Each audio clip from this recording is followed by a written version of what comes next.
over that hill is a synagogue that combines the Ashkenazi Roman type of Judaism and the Sephardic type of Judaism.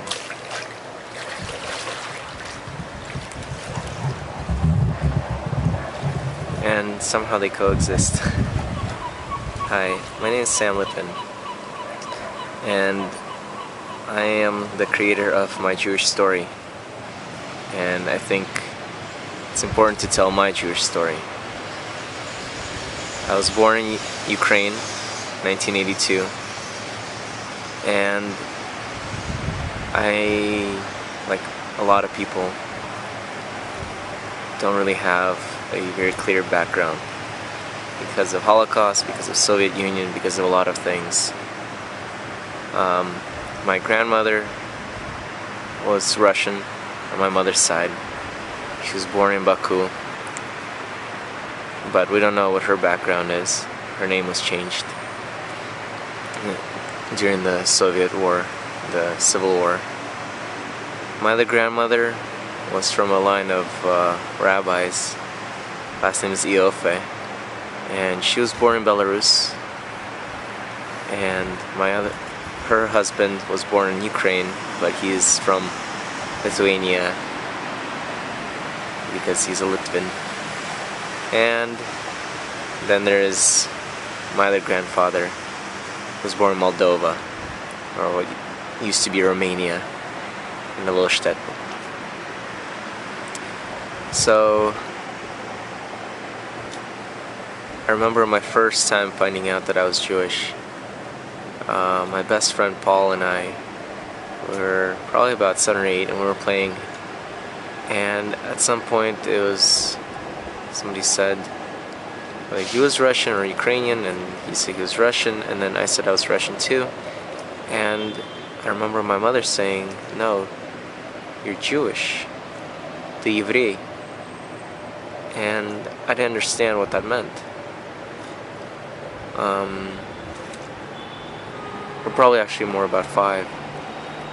I just did not understand that it was anything other than a claim. I mean, I didn't know where Евреys fit with Ukrainians, with Russians. That I understood. There were Russians, there were Ukrainians. Russians were from Russia. Where Евреys were from made no sense. A little bit later on, my grandmother would tell me how we have family in Israel, how some of them emigrated to Israel. And I remember we were moving to the United States. By that point, I was about 10 years old. I've been called a Žid, which is a derogatory term. But actually, a girl who found out that she was Jewish, I knew that stabbing pain of somebody calling you something for no real reason. It wasn't that, I was annoying to her. I would run around with food in my mouth, and she would run away from me. And I think it was probably one of those points where I was doing this, teasing her, and she called me a Žid, and it kind of hurts you at the core because it's something you can't change. If I'm annoying, I can change that, but I can't change who I am. And I think when I arrived in the United States, I embraced being Jewish. I was taken to temple, I was going to a JCC, and I was among other Jews. Yet I didn't feel like I quite belonged because I didn't understand the culture. And no one was really there to teach me. And so because at home there wasn't that Jewish, we're living like Russians, yet with history of Judaism and history of Russians persecuting us and pogroms. So there's this duality of being Russian and yet not being Russian. And at some point I realized that I can't change who I am. But I didn't accept religion. I was thinking it's a man-made thing, and there is no God, and I'm not gonna go to some synagogue where some people are gonna tell me something that's 2,000 years old that in no way applies to life today. And at some point I began to go deeper into religion and really understand life and religion from a perspective that we all need faith, that we all need some wisdom that has survived 2,000 years. But a little bit earlier, I was in India. Of course, India is a very spiritual place. I was hiking the Himalayas, and I left and was flying to the United States. And on my flight, there was a movie about synagogues, like a show, like National Geographic Sport or something like that. And it was showing synagogue in Cordoba, Spain. And it spoke about how it was built by Spaniards, Muslim Spaniards, because Jews were not allowed to be architects. And this idea of traveling and seeing different synagogues came to mind, that I could go and photograph them.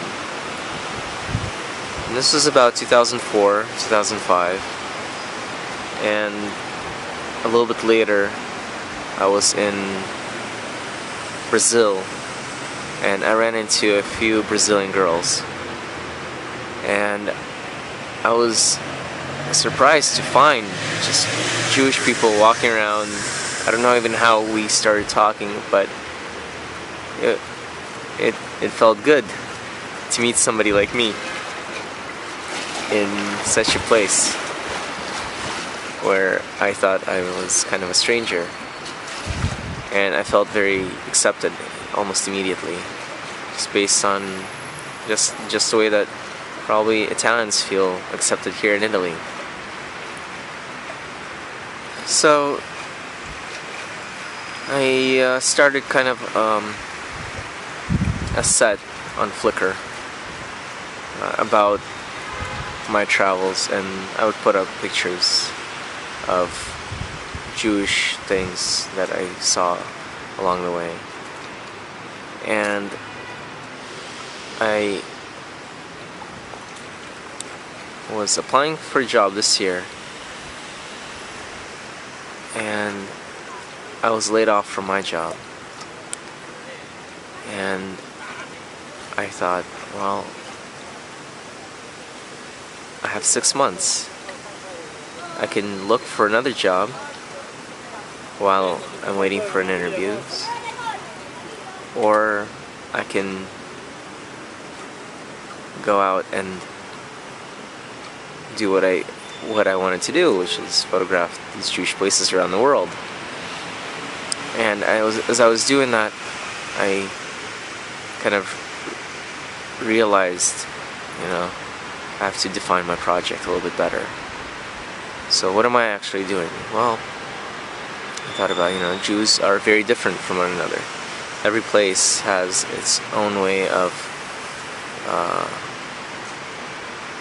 faith as far as teaching the Torah and rituals. And then every country has created its own Jews. The Italian Jews are completely unlike other Jews in other countries. American Jews are very distinct. And I realized that there are two things that many Jews like me don't know. And that's, what is Judaism? We're a little bit afraid to go into a synagogue. Some of us, like many secular people, have said that we don't need faith. Of course, some of us are coming back, but it's hard to come back to a faith that's so steeped in traditions and rituals that you have to really know and learn about. That can be scary for some. And then there's the fact that every time I would go to Israel, where I have a lot of family, I would hear my own family speaking very negatively about other Jews. And I don't like to speak negatively about anyone because I know that it's the way that they act that might annoy me. It has nothing to do with them. It's not personal. It's the way that their culture had to be in order to adapt to where it was. Every character trait is necessary to survive in the place where the people live. Ethiopians have to be the way they are in order to live in Ethiopia. And to be annoyed by Ethiopian traditions is to be ignorant of who they are and why they have come to be that way. And there are things in Jewish people that might seem annoying to some, but they are the strengths because they had to develop those skills to survive where they were. And they might be negative character traits in other places where those traits don't help them survive. So I realize that it's important to go and show Jews who we are, our diversity and our similarities. And from that, I also realized that I can show the world who Jews are, what Jewish faith is, and I also realized that the Jews are unlike any other nation in that they retain their identity in every place that they've gone. They didn't integrate. And yet, almost every country in the world has felt their influence. Almost every country in the world has had a community. It might be a very small one, but a strong one. As soon as there were 10 to 20 religious Jews, they created a synagogue, a place to worship. And from that, the world has kind of this one thread that binds it.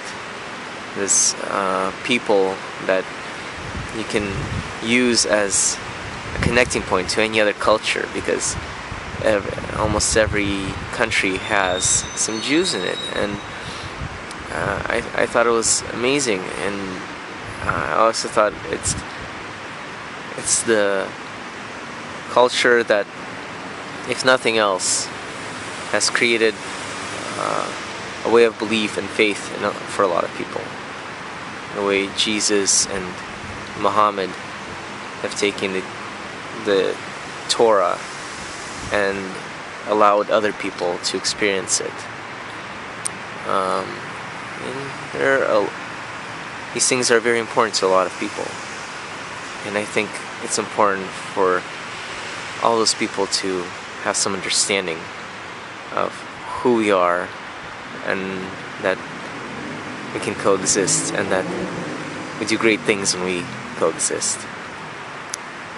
So that's my Jewish story, and I hope that I can share the Jewish story with all of you, and I look forward to hearing your Jewish stories. Thanks.